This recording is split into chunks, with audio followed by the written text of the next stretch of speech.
Our next presenter will be our learned Professor Dr. Shaheidan Radiman, okay, from UKM.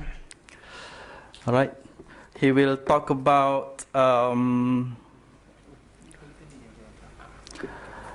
knowledge map between Kalam, atomism, and modern physics. Okay, Professor Shaheidan, tafaddal.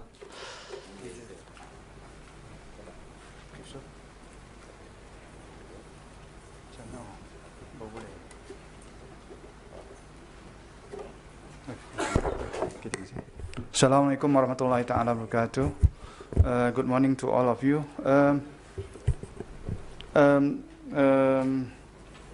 Thank you very much for the invitation for me to present here.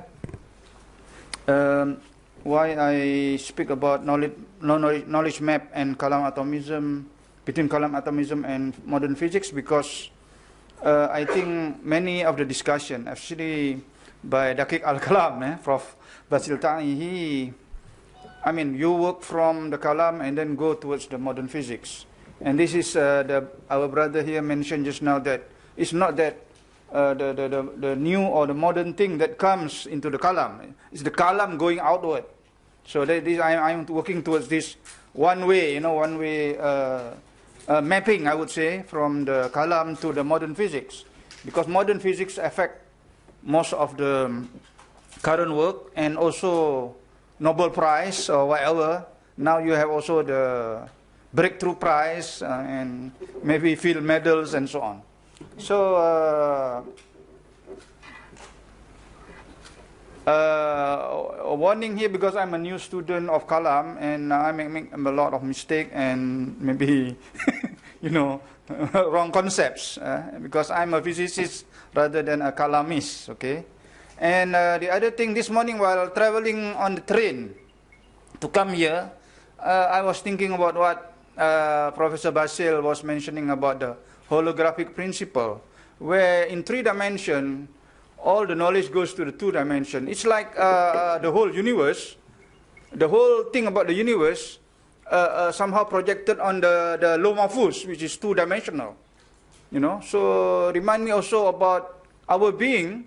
What we do, whatever we do, is all, we are a 3-dimensional human being. Of course, if you include the dynamics, will be 4-dimension, but all the knowledge or what we do is in our skin, which is 2-dimension. So the macrocosm, which is the universe and the low mahfuz, and related to the microcosm, which is the human being and the skin. So that makes me a bit worried, because what I do, God knows, because you're all in the skin. So my dependent on the secondary source. I don't know Arabic, so this is also my problem. I might make a wrong notion about Kalam. Anyway, let's just go through, because I'm given only 20 minutes. When I asked the organizer how long I'm supposed to talk, nobody tell me that it will be only 20 minutes. Anyway, the Mutakalim, they invented this Kalam. This has been shown just now to support the articles of the faith. And also to show some demonstration, either by logic, by syllogism or whatever, And also to prove the createdness of the universe. And of course, this means that any theory about the universe being forever and ever, Qadim, for example, and so on, steady state, has been here forever and will be here forever. I mean, there's no such thing, see, because it is created. So it must be ex nihilo.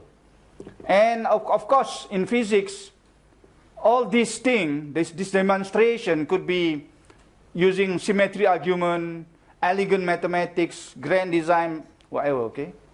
So some of this has been discussed by Professor Al-Tai's book. And of course, in this presentation or in the paper that I wrote, which will not possibly be discussed fully here, is that there are aspects of atomism and discreteness that is important. And already in modern physics, if you clearly see that one of the modern challenge of current physics, if you can crack that CP symmetry problem, you can get a Nobel Prize. by next year if you write a good paper this year. Which is a discrete symmetry, which seem to control, the process of existence in the universe, called lepto and baryon genesis. Also, the mutakalim assume discreteness of space as well as time, and this leads to the discreteness of momentum by symmetry argument, and discreteness of time leads to the discreteness of energy. This is the duality, okay, the conjugate variables in quantum mechanics, that time and energy are the conjugate variable to determine the Heisenberg antecedent principle, just like momentum and position. They are the conjugate variable. So also the discreteness led to the existence of discrete energy levels. And this is the whole point, that atoms, even nuclei, Prof. Baasil was mentioning about why protons are not repelling each other, because the meson that carries the charge is jumping here and there. So the meson is carrying the charge away, so they don't repel that much, He was mentioning about this in his talk. So anyway, Kalam need to assert in the modern age. This is what we are all talking about. We want to bring Kalam, the Kalam Jadid, that are relevant to our lives now, to the current problem in physics, or even maybe problem in mathematics and so on. Where are we bringing all this for the humanity? So Adi has mentioned this little bit on the Kalam Jadid.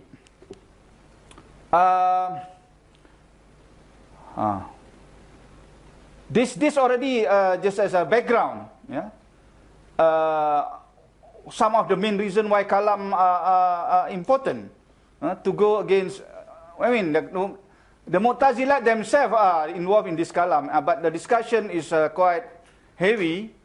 Of course, these things are being discussed: existence, majazi characters of creation, and in modern age, beauty of creation, and so on.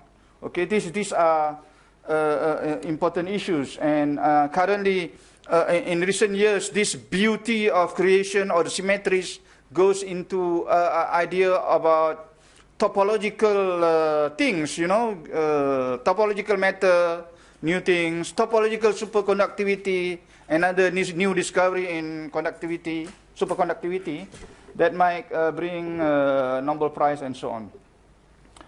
Of course, whereas the Islamic science objective was to get rid of the artistic and polyistic element, the Kalam need to go beyond that by offering concrete model of science and reality that leads to God.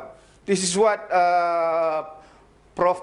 Baasil Taim just now mentioned, that we need to look into the original discussion by the Qadi al-Jalbar or anything, so to be written in, say, symbolic logic language now, and so on, so that they can be presented to the current audience or the scientific audience. So these are all background, so I don't want to spend much more on this, because I need to discuss the physics. Okay. These are some of the points discussed by Nidal Gesum's book on the necessary engagement with modern science. I think we don't need to go through this, but creation ex nihilo is being mentioned here, which for me should be the starting point if you want to create some models of Big Bang or new cosmologies. It has to be ex nihilo. Place of man in the universe, we all know, creation and evolution of human being and life. So that I mean, a lot of the physics problem are, like the entropic principle that is very much relevant. Why God is showing something that relevant to us directly, Why the physical constants are so nice for human being to live, and so on. So the question of miracles, I think this one no need to go to detail because not much of a physics problem there. So this is my, I hope in another 15 minutes I can finish this. The introduction I already give you, the discreteness of space-time and knowledge map. This discreteness of space-time, actually you can derive this discreteness, okay, by polymer quantization in physics. Okay, you can derive this, so you don't need to think too much, yeah? Because there are some so-called quantization procedures. At least there are 9 ways to approach quantum mechanics. 9 ways to quantize. One of them is, of course, the normal canonical quantization, but there are other ways, including Feynman path integration. You can also derive this discreteness from what Professor Al-Ta'i mentioned, that if you get smaller to smaller space, you are blocked by the smallest size called the Planck scale. And then you cannot see, you cannot break it further. And if you use this, you can get what you call a generalized uncertainty principle, which is being discussed by many people. I don't want to go to the detail of that, but the Planck scale basically makes sure that nothing is smaller than that. And this also being discussed, this discreteness of space-time, observing the Lorentz invariant and locality, this discussed by this person, Fedorker, who is from the causal set viewpoint. So I don't want to, again, this very involved physics here, but you can derive that space-time discreteness. But this is where I said, what Kalam people are talking, they are not talking not nonsense. You can derive the same thing using very high-powered mathematical or physics theoretical discussion, you know, in a very deep way. In fact, discreteness is compatible with renormalization. The whole foundation of quantum field theory of all these standard model is based on quantum field theory, and quantum field theory lives by renormalization. If your theory is not renormalizable, throw it into the dustbin or throw it into the river. Okay, it has to be renormalizable. That's how the string theory make the breakthrough. Yeah, the first string revolution by Mike Green and Schwartz. That was because the theory that they have is renormalizable. And then you have the second string revolution and so on. So this idea of discreteness itself somehow emerged from renormalization procedures. So I hope I'm not making you afraid to hear all these words that are not in the Kalam dictionary. But of course you need, there is a clear physical interpretation of matter. A maximum momentum of cutoff is equivalent to a minimum distance. So one can speak of a cutoff in QFT as a lattice space-time. I mean, that's just one line of words, simply. And this lead to the lattice gauge theory. Because in strong interaction, instead of electromagnetic theory, which has a large distance, I mean, otherwise you cannot use your handphone, right? Because it can travel very far, almost infinite. You can even speak to the satellite and so on. This because of the electromagnetic theory. But the quantum chromodynamics is the other way around. It is the nearer you are to somebody, the more freedom you got. Whereas electromagnetic theory, the further away you are from somebody, the more freer you are. Quantum chromodynamics, strong interaction is the other way around. The further you are, the more tension and the stronger they pull you back. So it needs this lattice model to explain the phenomena of, say, quark-gluon, the quark-gluon phase, which is being observed in the Large Hadron Collider using this lattice gauge. I think this theory just wait for somebody to get Nobel Prize. And you can see there's the method to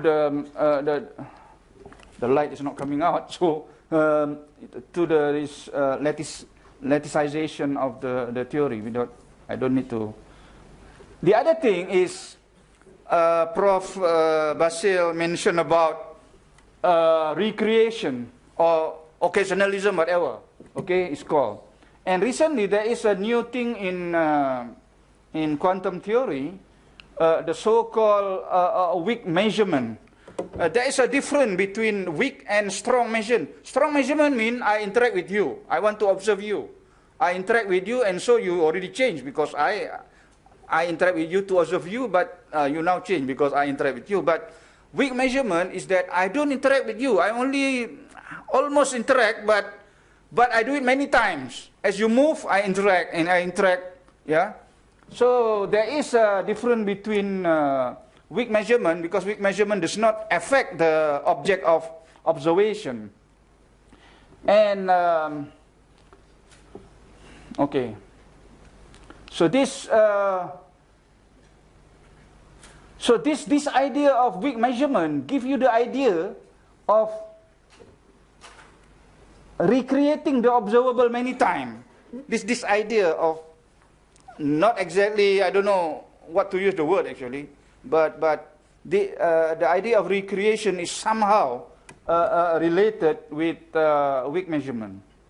And this is important because it also recently relate with the idea of Bohm mechanics. Okay, I only have 8 minutes, so I'm just. The other thing is people talking about the reality of the wave function. Is that thing that people draw that you have a nucleus and then the electron cloud on the nucleus? Is that real or not? Some people say it is real. Some say it's just representational. I would say that there is a strong discussion here. I mean, the other thing is how to relate that with void. Sorry. Yeah. Like some recent experiment, this quantum Cheshire effect. You have a magnetic moment. You know what the quantum Cheshire effect comes from? The story of Alice in the Wonderland. The person saw the cat on the window, and the cat was grinning, and then the cat disappeared, but the grin of the cat is still there. So this quantum Cheshire effect, the neutron already decay because free neutron only lives for 8 minutes, but then the magnetic moment can still be measured. So this very strange. So what is left? Some void or whatever, no? So that void might be, the color or whatever, but I'm not sure. And then the other thing is quantum tomography. Yeah, you have an ensemble of some average, okay, using this weak measurement. But then the single wave function of one object has already disappeared or smeared out by that average measurement. So the single wave function somehow become a kind of shadow in the density matrix of the tomograph. So this is like, these are 100 people here, and they are all smokers, and 7 out of 100 person here will get lung cancer. But if I take 1% of you and I ask that person or statistician to tell me, this 1%, what is the probability? It's not 7 out of 100. It is either 1 or 0, right? You see? So that's the difference. So this single wave function already smeared out in this idea of weak measurement. This is some congruence that I try to relate the Daqik al-Kalam with the creation of the world, as we say, we believe is the creation of universe ex nihilo. In fact, the creation of the universe, according to Mir Damad, is out of time, wujud dahri, okay? The teacher of Mullah Sadra, Mir Damad. And according to Alex Vilenkin, the universe tunnel out of nothing.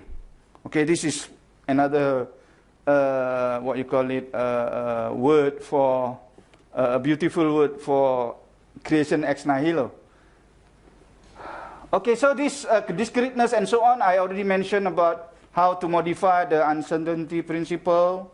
We also use this uncertainty principle to study the effect on charged black holes. Some of my work with Professor Wan Ahmad Tajuddin, he's there, wearing the songkok there. And of course, today people say that the atoms are the leptoquark family, but again, if you talk to the string theorists, they say no, we have something smaller called the strings and the brains and so on. So I think we are talking about some level of realities or level of being, you know, gradation of being, whatever Mullah Sadra call it, you know. And of course, then the strings again, you have two types of string. One is the closed and one is the open string. So the open string can interact with the membranes. The closed string supposed to be gravitons, and they transcend all the branes. So gravitons can travel to whatever dimension, you know. So this is why it is mysterious. It is everywhere. This one already mentioned by Bashir al-Ta'i and written as a viable theory by Al-Ghazali. Some effect of that writing of Al-Ghazali on the Christians, the concurrentism, occasionalism versus the occasionalism, indeterminacy of the universe. Of course, we have the, apart from this inbuilt indeterminism in quantum theory, we also have a chaotic regime. That one, not many people talk about it. And I myself not an expert in that, but that's another aspect of that, the chaotic regime within the, and then there is also the deterministic regime, and also the deterministic character of the Bohmian mechanics and so on. And this one was discussed also by a little bit by our Sheikh Said Fudah on the block time presentism. And in fact, in quantum theory, there is a recent paper on the retrocausal quantum theory. So I don't want to, so they are very relevant. So I think I'll just go through very fast. Here, the knowledge map is written in my paper. Hopefully you all request the organizer to get email of that, because I already sent it to them. So it's their responsibility to send it to everybody else so that people can read it and appreciate it, whether it's right or wrong, and commented on it. Here I mentioned a little bit about the fundamental level of the building block from the atom, quark, string, and what else? The Jauhar and Arad, because the substance must has its own dynamics. So this dynamics provided by the Arad, okay. Yeah, this one, the quantum jump, the electron Zitterbewegung, and then wave function collapse, splitting of wave function, and so on. So I think there are many things to discuss. The Kalam on the left side and the modern physics on the right side. So there are many, many things to be discussed there. And then some aspect of counterfactuality and also contextuality and so on. These are very much like the Quran, you discuss in context and so on. There are mufassirun. So also in quantum mechanics there are mufassirun. So I just go through this one, the importance of the Kalam with the Islamic philosophy, and then the universe, how to understand it. Quantum mechanically, I have one student working on this collapse of the wave function that precedes the recreation. So you must have collapse before recreation, and another girl working on the pre-geometry and the gravitational ether. Is that the white? Oh, I don't know. Is that the origin of the black dark matter and so on? We are working on it, you know.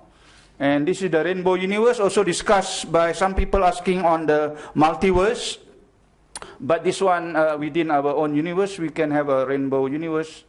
So I hope I presented you enough evidence. There are many inquiries that modern Kalam needs to explore, especially in the frontier problem in physics, both from the philosophical as well as logico-mathematical viewpoint. And it's up to us to revive this Kalam sign in accordance to the call by people like Ibn Arabi and Fakhruddin Ar-Razi. And thank you very much. Shukran. Wallahu alam bisawab.